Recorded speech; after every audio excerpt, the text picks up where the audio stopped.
Assalamualaikum warahmatullahi wabarakatuh.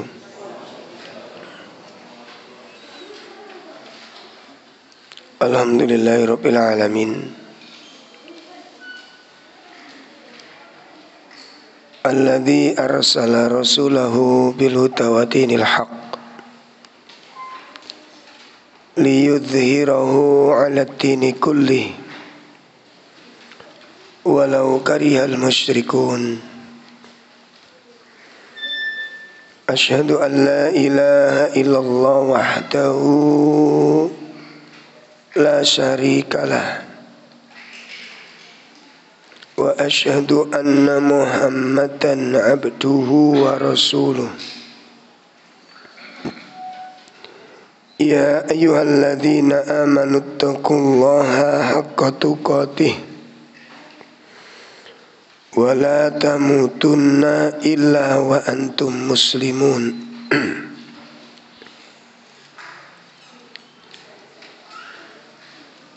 Ya ayyuhalladzina amanu taqullaha wa qulu qawlan sadida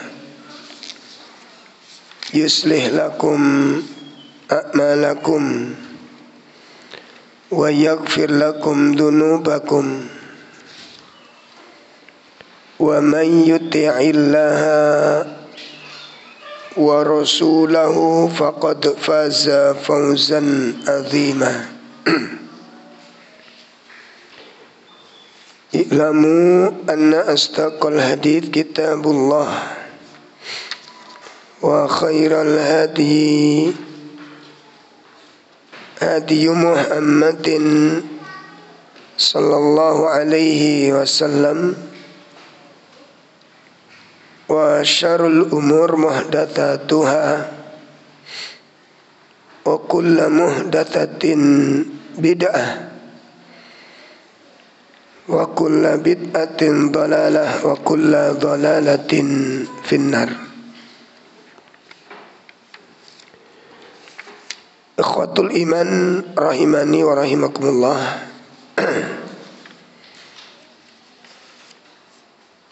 Bapak-bapak, ibu-ibu jamaah majelis taklim yang berbahagia, alhamdulillah pada malam hari ini Allah mempertemukan kita dalam kajian rutin, melanjutkan pembahasan kitab Khut Aqidatak.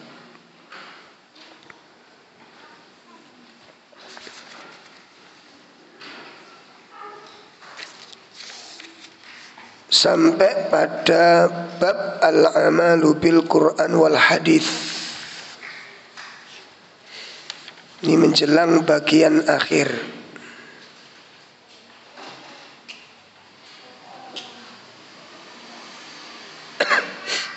Pada soal yang kedua, insyaallah. Jadi soal yang pertama, limadza anzalallahul Qur'an? Untuk apa Allah menurunkan Al-Qur'an? Ini pada soal yang pertama. Jawab, anzalallahul Qur'an lil amali bih. Allah menurunkan Al-Quran itu untuk kita supaya beramal dengannya. Jadi Allah turunkan itu agar umat ini beramal dengan Al-Quran. Nah, sehingga di sini pada soal pertama ini, sebagaimana Allah firmankan di dalam surah Al-A'raf. Iya, kita buka surat yang ke-7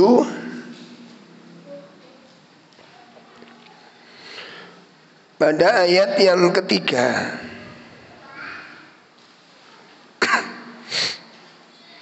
Surat yang ke-7 ayat yang ketiga.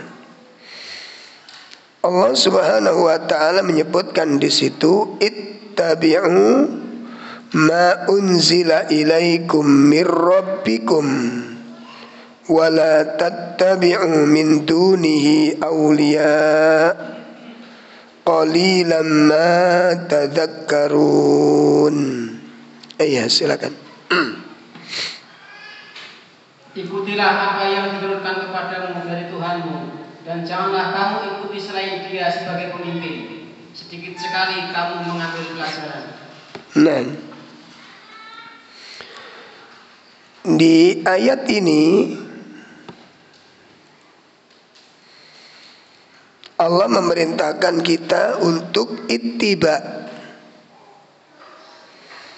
untuk mengikuti apa yang telah Allah turunkan dari apa yang Allah turunkan kepada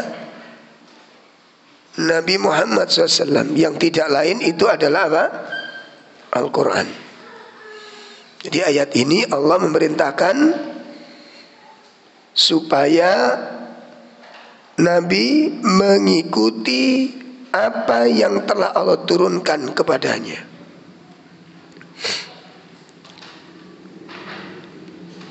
Kemudian dikuatkan oleh hadis yang diriwayatkan oleh Imam Ahmad. Nabi SAW bersabda, Iqra'ul Quran, bacalah olehmu Al-Quran, wa'malu bih, dan beramalah kamu dengan Al-Quran, wala ta'kulu bih, dan janganlah kalian makan melalui Al-Quran. Perhatikan, di hadis ini ada 3 hal. Ada 3 persoalan. Persoalan pertama, Nabi memerintahkan kita untuk qiraatul Quran. Beliau mengatakan Iqra'ul Quran, bacalah Al-Quran itu. Ya. Nah, di sini ada perintah untuk membaca, dan memang salah satu fungsi Al-Quran itu adalah untuk apa? Dibaca. Salah satu fungsi Al-Quran itu adalah untuk, dan dinamakan Al-Quran itu karena dia merupakan sebuah bacaan.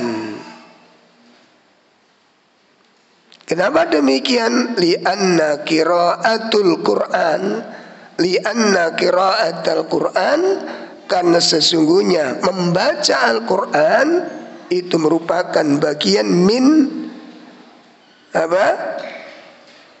Bagian daripada bentuk peribadatan kepada Allah Subhanahu wa taala yang sangat agung. Karena membaca Al-Quran itu bagian dari bentuk ibadah yang sangat agung,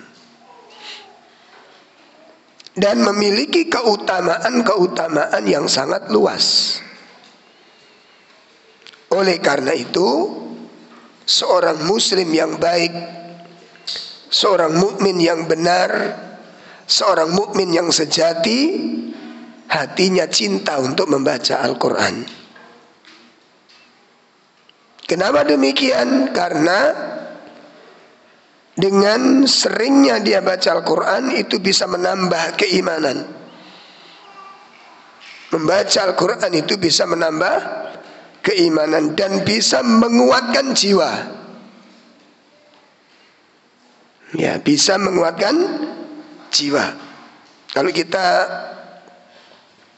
perhatikan ayat-ayat awal, ayat-ayat tarbiyah, ayat-ayat penggemblengan, Jadi sebelum Nabi diutus menjadi Rasul, ketika baru diangkat menjadi Nabi, mendapatkan perintah yang pertama. Perintah yang pertama bukan perintah untuk berdakwah. Ya, jadi setelah diangkat menjadi Nabi dengan kalimat Iqra bismi rabbikal ladzi khalaq. Ya, seterusnya kemudian turun ayat yang kedua. Ya ayyuhal muzammil. Ini kalau kita lihat kronologis turunnya ayat. Nah, ayat yang kedua yang disebut dengan surat Al-Muzammil itu adalah ayat penggemblengan. Ayat di mana Allah menggembleng jiwa Nabi SAW, mengokohkan batinnya, menguatkan mentalnya sebelum melaksanakan tugas untuk berdakwah. Kenapa kok perlu digembleng? Dakwah itu berat. Dakwah itu persoalan yang berat. Pekerjaan rumah kita yang paling berat apa? Nek sampean kali kalau dikon milih, ini tanggung jawab ke anak-anak ya. Bagian konsumsi ambek bagian mendidik enak ndi? Milih ndi? Makanya sing lanang kerja ae gak usah didik. Karena berat.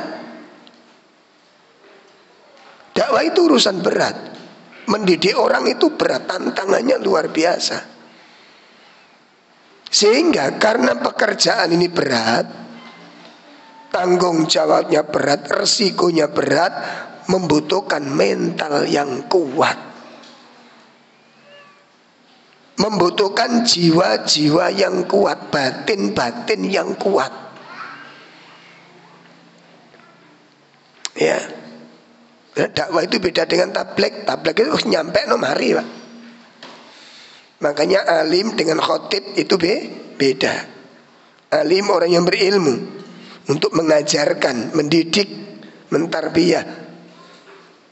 Ya, penjelasan para ulama sudah banyak. Dakwah dengan khotib itu beda. Khotib ceramah selesai, Pak.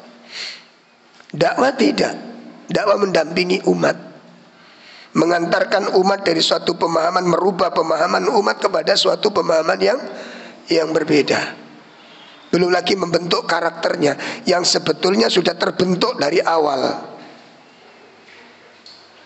Ya, ini beratnya dakwah di sini. Sehingga Nabi membutuhkan penggemblengan dan digembleng oleh Allah. Apa amalan-amalan untuk menggembleng jiwa, untuk menguatkan jiwa? Yang pertama qiyamul lail. Yang pertama apa?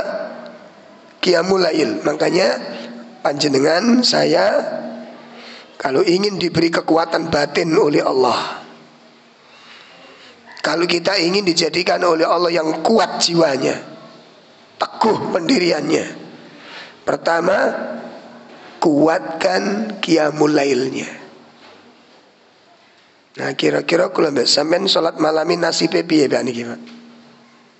Dalam nasibe sholat malam kula mbak sampean niki piye nasibe iki? Ya, karena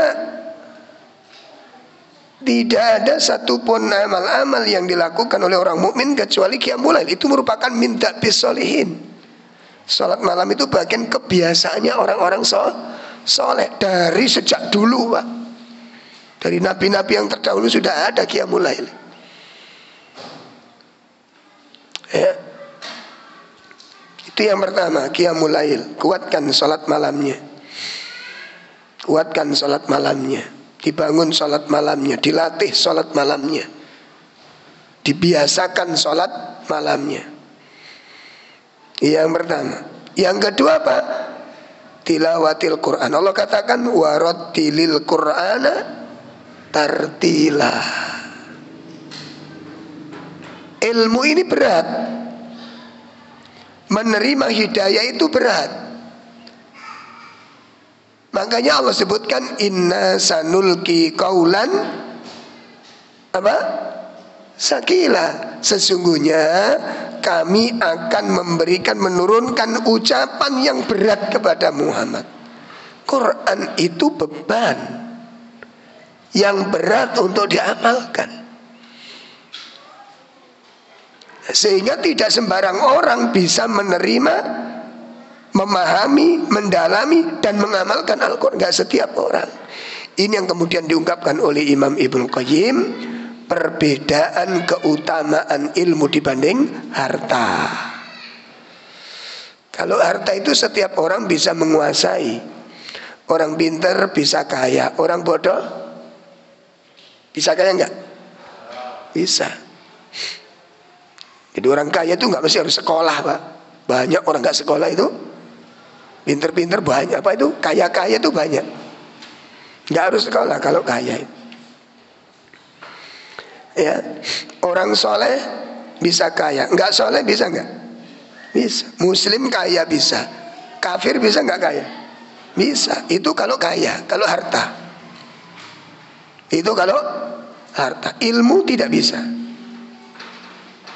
Ilmu tidak setiap orang bisa menerima ilmu. Tidak setiap orang bisa menguasai ilmu.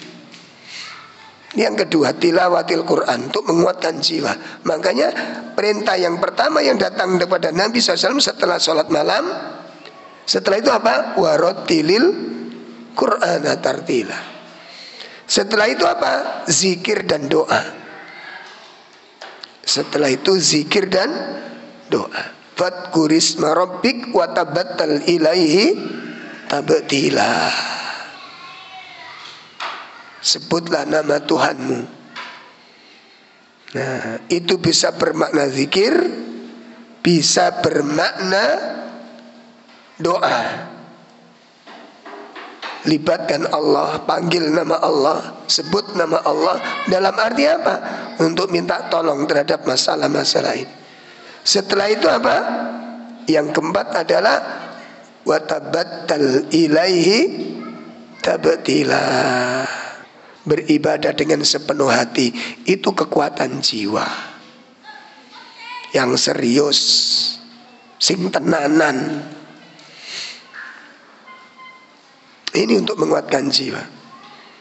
Baik.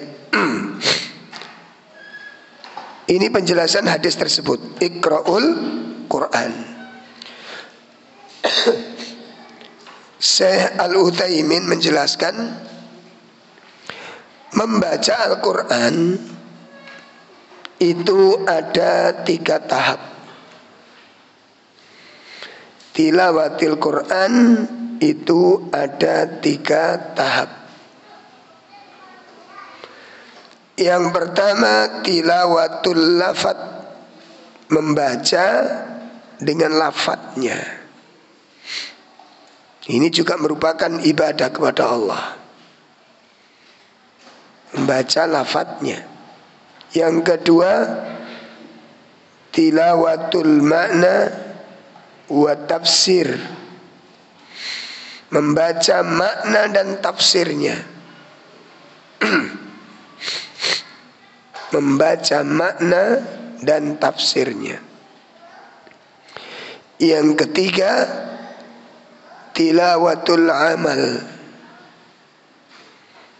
membaca dalam bentuk mengamalkan kandungannya.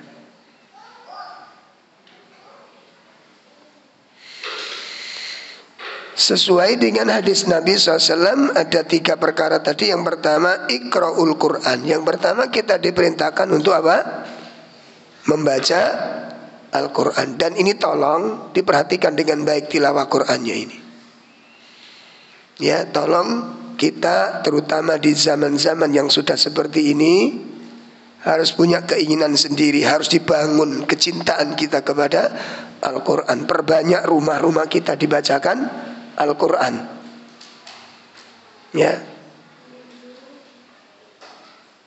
jangan sampai kaset terus wongi gak tau mau coblas. Ya, di kaset baca Quran terus, dan sementara penghuni rumahnya tidak pernah baca Al-Quran. Ini jangan sampai. Kemudian yang kedua kata Nabi, wa malubi, dan beramalah kamu dengan Al-Quran. Beramalah kamu dengan Al-Quran. Nah, ini perintah untuk menjadikan Al-Quran sandaran amal kita. Nah, yang dimaksud wa'malu bihi ini bagaimana, Pak? Beramallah dengan Al-Quran ini. Yang dimaksud beramallah dengan Al-Quran itu adalah setiap kita melaksanakan tugas, kewajiban kita sebagai sosok pribadi kita, ini harus bersandar kepada Al-Quran. Contoh, posisi kita ini kan macam-macam. Ya, sosok diri kita satu. Saya ulangi, sosok diri kita satu, tapi status posisi kita ini bermacam-macam. Contoh saja saya di rumah saya itu sebagai pemimpin, sebagai suami dari istri saya. Posisi saya juga sebagai orang tua dari anak saya.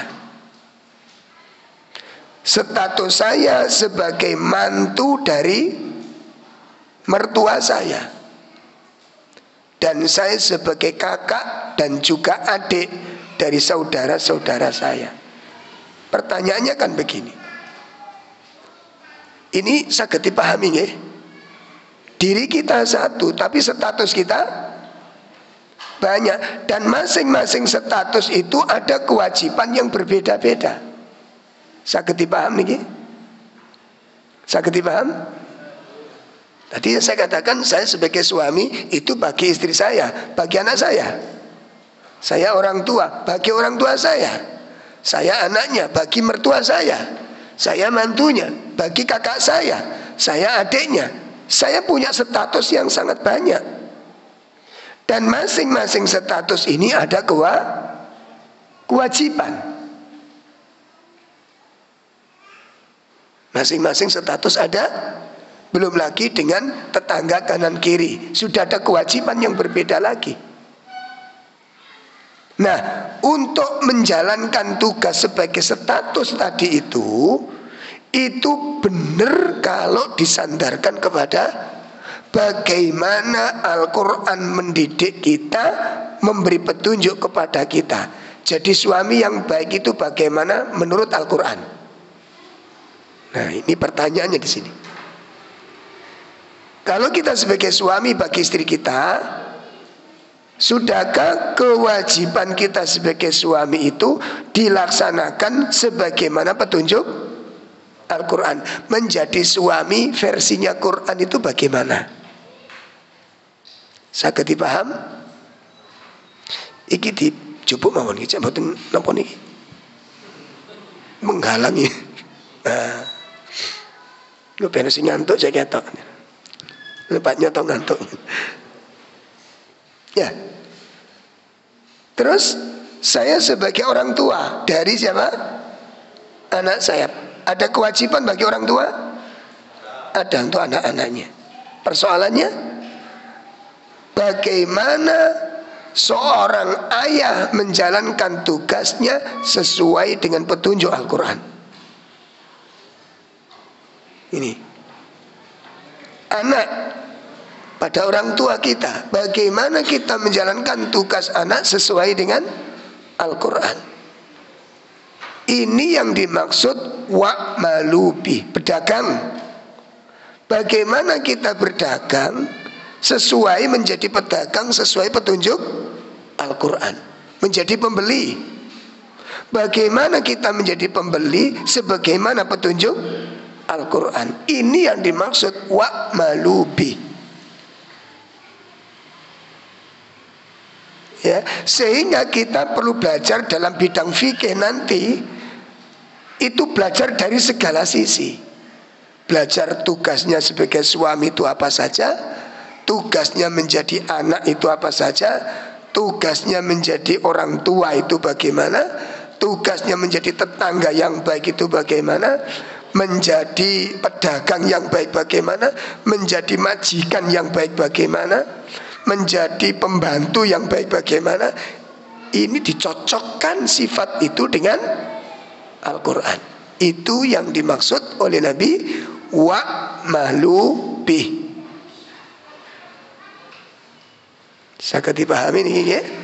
Beramalah kamu dengan Al-Quran itu. Jadi tugasku lambat semen belajar ilmu niki kuat aku tuh anti belajar. Soalnya pedagang itu penjual, di satu tempat dia penjual, di tempat lain dia pembeli. Jangan sampai ada kecurangan. Oh ini gitu. Wailul lil mutaffifin, kena kita di sana. Bagaimana orang yang curang itu? Gimana ayatnya? Al-Mutaffifin ayat yang kedua. Alladzina idzaktalu 'alan nasiyas taufun. Kalau dia menerima dari orang lain, dia maunya. Kemudian wa idza kaluhum awazanuhum, tapi begitu menjual pada orang lain, memberi pada orang lain, dia senang mengurangi. Coba posisi kita sebagai pembeli. Halo, kalau kita menjadi pembeli, itu enaknya murah apa mahal? Kalau kita menjadi penjual, enaknya murah apa mahal? Sudah selesai. Wailul lil mutaffifin. Ini namanya wailul lil wa'malu bi. Berbuatlah dengan Al-Quran itu. Coba kalau kita membeli, mau nggak kita dicurangi penjual? Ya, tidak mau kita. Tapi begitu kita menjadi penjual, bagaimana? Menyempurnakan haknya pembeli atau mengurangi? Sama dengan suami istri tadi juga begitu. Menjadi suami, tidak mau kita hak kita dikurangi oleh istri. Maka sebaliknya istri pun demikian. Jadi masalah curang mencurangi ini itu tidak sebatas takar menakar timbang menimbang semata. Di dalam tafsir Juz Amma yang ditulis oleh Syekh Utsaimin termasuk hak dan kewajiban. Termasuk hak dan kewajiban. Guru minta muridnya taat, tapi guru tidak memperhatikan hak-haknya murid, maka guru disebut al-mutaffifin.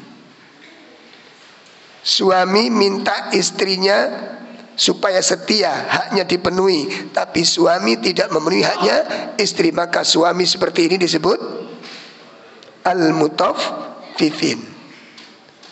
Jadi nanti kalau pulang ketemu suami begini langsung panggil, ya mutaffifin,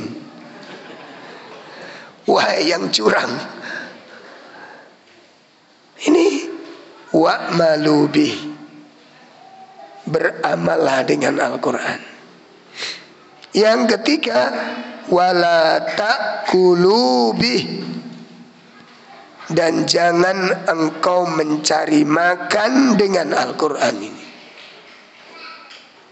Yakni yang dimaksud di sini adalah yastaruna bihi samanan qalila. Ya, yang dimaksud wala ta'kulu bihi adalah wa yastaruna bihi samanan, mereka menjual ayat-ayat Allah dengan harga yang murah. Ini yang dimaksud. Ya, ini yang dimaksud, menjual ayat-ayat Allah dengan harga yang. Nah, yang dimaksud menjual ayat-ayat Allah itu maksudnya bagaimana? Apa dilarang jualan Al-Quran? Ya, jualan mushafnya ini.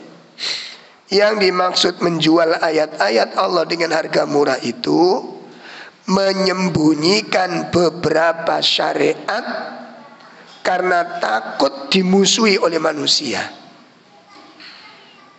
Ya, menyembunyikan ilmu karena takut dengan ancaman-ancaman manusia.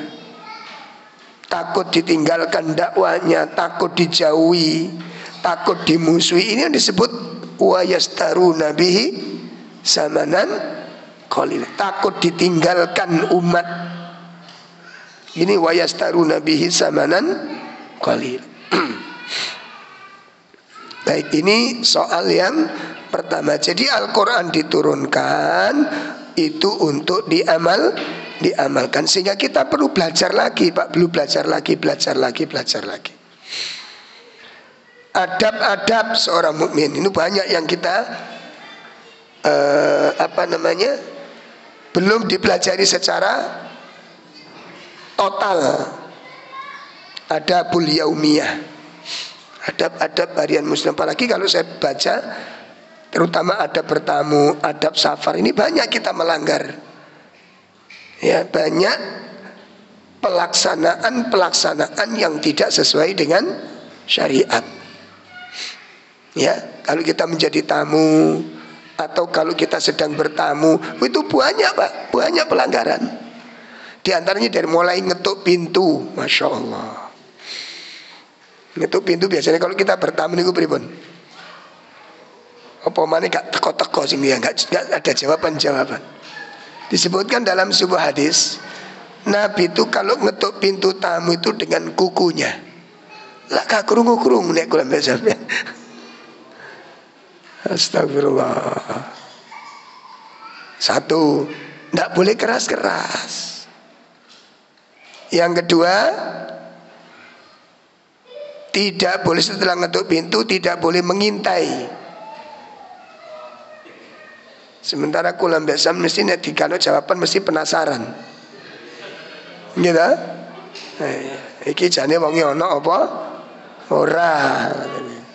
Ini dilarang, larangan keras ini. Bahkan sebagian ulama mengatakan haram. Kenapa kok dikatakan haram? Karena ancamannya. Ada ancaman yang keras di situ. Barang siapa bertamu dan mengintipkan matanya, cungkillah matanya, kata Nabi. Ini kita dipraktek no Pak, tawuran Pak betonggo baik. Ayo coba ayo. Nggak boleh, ini haram hukumnya. Makanya dia mengharamkan sampai seperti itu. Ada larangan keras di sana. Kemudian setelah kita ketuk pintu, kita nggak boleh menghadapkan wajah ke pintu, harus membelakangi pintu. Dan tidak boleh datang di saat-saat waktunya orang istirahat, kecuali sebelumnya ada perjanjian. Ngerti adab-adab ini? Ya, itu banyak hal-hal yang kita masih perlu begitu juga jual beli, banyak hal-hal yang masih perlu diperbaiki. Ya, baik. Nah, ini soal yang pertama. Jadi Al-Quran diturunkan oleh Allah untuk diperbaiki. Ya. Terus bagaimana kalau bertamu, satu misal yang kelihatan tamu yang punya rumah kok agak berat, ya wis ojo suwe-suwe ini ketok abot gitu nih. Kan kelihatan tuh wajah seneng ambil wajah sumpek lah kelihatan tuh. Nada bahasa itu kan kelihatan. Satu misal, lho niki kajenge nggih niki kajenge medal. Lho sing kajenge medal iku ojo suwe-suwe ngoten lho. Jelas ya? Dituntut peka kita sebagai seorang tamu itu. Satu misal kalau orangnya udah di luar, ya ada di luar nggak ada janjian, ya harus dikalahkan. Jangan sampai merugikan orang lain. Nanti tertunda dengan kedatangan kita, kemudian orangnya terlambat dengan perjanjian dengan orang lain. Banyak Pak, banyak sekali hal-hal yang perlu kita perbaiki. Ini sudah saya. Ya kita dan dulu kita lanjutkan sejenak setelah adzan ini.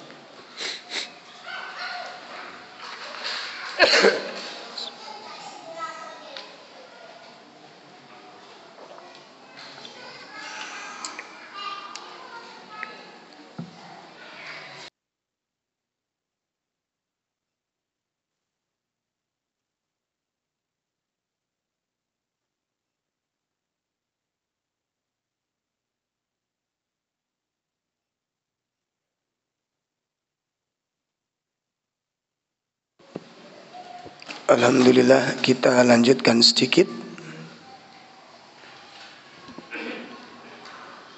Jadi itu penjelasan secara singkat tentang tujuan Allah turunkan Al-Quran untuk diikuti, untuk dibaca. Soal yang kedua, ma hukmul amal bil hadisis sahih? Apa hukumnya beramal dengan hadis yang sahih? Apa hukumnya beramal dengan hadis yang sahih? Al-amalu bil hadisis sahih wajib. Beramal dengan hadis yang sahih hukumnya wajib.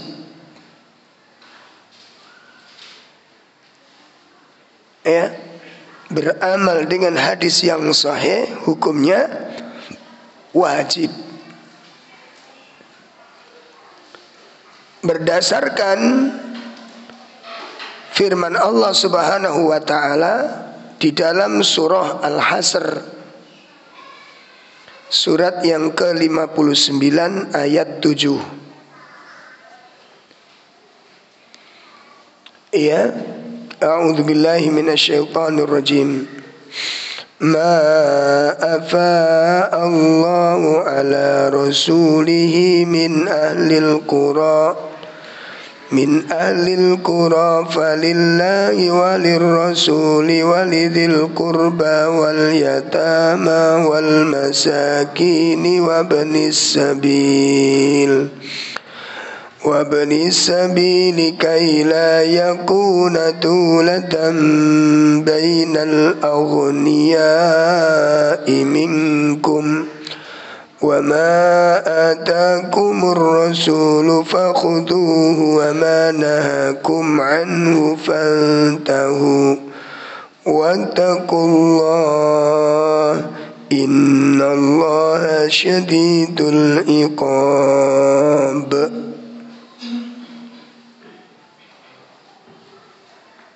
Harta rampasan yang diberikan Allah kepada Rasul-Nya yang berasal dari penduduk beberapa negeri adalah untuk Allah, Rasul, kerabat Rasul, anak-anak yatim, orang-orang miskin, dan untuk orang-orang yang dalam perjalanan.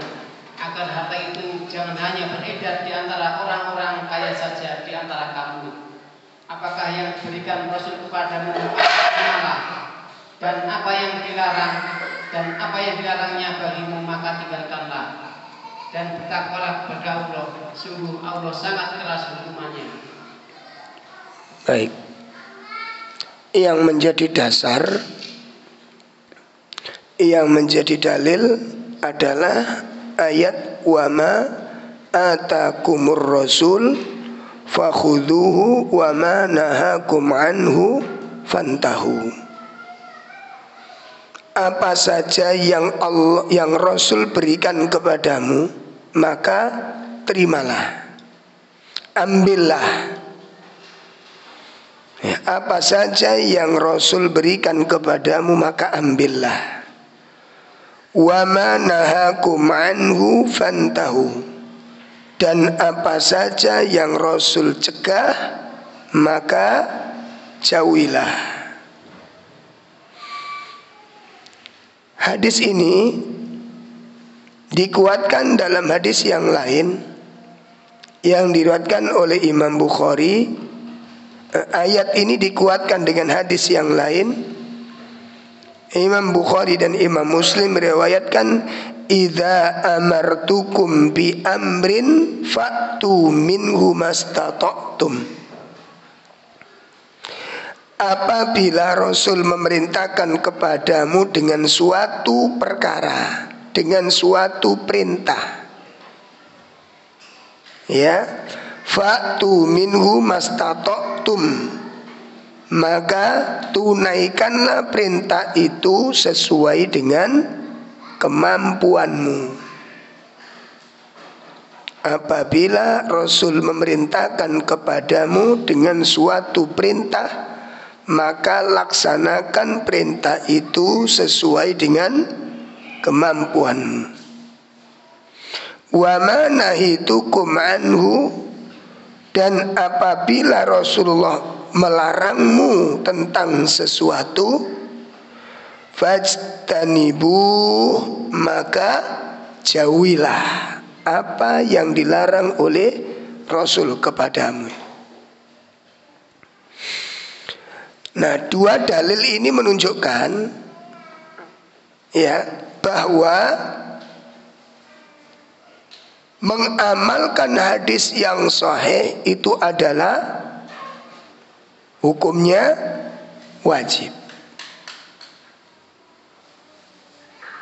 Karena hakikat taat kepada Nabi itu juga taat kepada Allah Subhanahu wa ta'ala.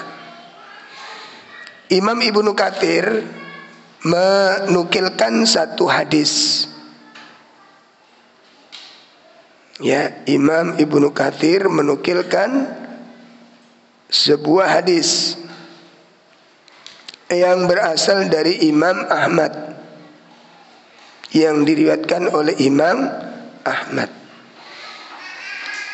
Sahabat Abdullah ibnu Mas'ud berkata, la'anallah, Allah melaknat kaum wanita yang membuat tato dan minta dibuatkan, yang mencabuti rambutnya dan memperlihatkan kecantikannya, tabarruj. Jadi Allah melaknat wanita-wanita yang mentato dan minta ditato. Ini nanti ada lagi fikih tato Islami. Boyo opo tato Islam? Ya Allah. Ya. Jadi Allah melaknat wanita yang mentato, membuat tato dan minta ditato. Allah melaknat wanita yang mencabuti rambutnya. Allah melaknat wanita yang memperlihatkan apa? Kecantikannya. Dan mereka yang merubah ciptaan Allah. Nah, tatkala ucapan ini sampai kepada seorang wanita dari kalangan Bani Asad yang bernama Ummu Yakub, ya, maka wanita ini dari kalangan Bani Asad ini pun menemui sahabat Abdullah ibnu Mas'ud setelah mendengar kalimat itu. Nah, begitu ketemu dengan sahabat Abdullah ibnu Mas'ud, maka wanita ini bertanya, saya mendapat berita ya bahwa Anda mengatakan begini dan begitu. Larangan-larangan tadi dilaknat. Allah melaknat tadi itu. Allah melaknat wanita yang. Nah, setelah itu wanita ini mengatakan, ya, jadi telah sampai kepadaku berita bahwa Anda telah mengatakan begini dan begitu. Lalu sahabat Abdullah ibnu Mas'ud pun menjawab, bagaimana aku tidak melaknat orang yang dilaknat oleh Rasulullah SAW, ya, yang diperintahkan oleh Allah dalam kitabullah. Ya, bagaimana aku tidak melaknat orang yang dilaknat oleh Rasul yang diperintahkan dari kitab Allah. Nah, wanita ini terperanjat, tambah kaget lagi. Ya Abdullah ibnu Mas'ud, saya sudah membaca kitab ini. Ya, saya sudah membaca kitab. Artinya dia khatam Quran itu. Khatam Quran ini tidak sama dengan kitab, Pak, maksudnya. Jadi khatamnya wanita ini, khatam membacanya juga khatam apa? Memahami kandungannya. Kok saya tidak menemukan di situ ada larangan wanita dilaknat karena mentato karena ini? Di mana ayatnya? Kemudian Abdullah ibnu Mas'ud mengatakan, Kalau Anda membaca ayat dengan benar, membaca Al-Quran itu dengan benar, coba renungkan firman Allah. Kemudian Abdullah ibnu Mas'ud menukilkan surat Al-Hasr ayat 7 ini. Wa ma atakumur rasul fakhudhuhu wa ma nahakum anhu fantahu. Nah ini. Jadi apa yang dilanat oleh Nabi walaupun di dalam Al-Quran tidak ada, maka hukumnya adalah sama. Hukumnya adalah berdasarkan ayat wa ma atakumur rasul fakhudhuh. Apa yang diberikan, yang diperintahkan Nabi kepadamu, laksanakan. Apa yang dilarang oleh Nabi, jauhi. Ini makanya kalau nanti kita lihat pada larangan-larangan itu terdapat di sana hadis-hadis yang sahih, maka wajib bagi kita untuk mengamalkannya. Walaupun kelihatannya sederhana, walaupun kelihatannya sepele. Jelas ya? Baik. Kemudian dikuatkan dengan hadis, alaikum bisunnati wa sunnatil khulafa'ir rasyidin al-mahdiyyin. Hadis diriwayatkan oleh Imam Ahmad.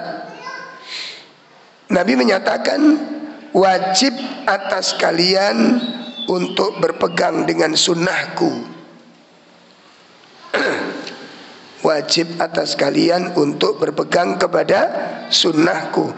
Wa sunnatil khulafa'ir rasyidin al-mahdiyyin, dan juga mengamalkan sunnahnya khulafa'ur rasyidin. Berarti apa ini? Mengamalkan sunnahnya para sahabat radhiyallahu an. Mengikuti jejaknya sahabat itu adalah suatu kewajiban yang harus kita laksanakan.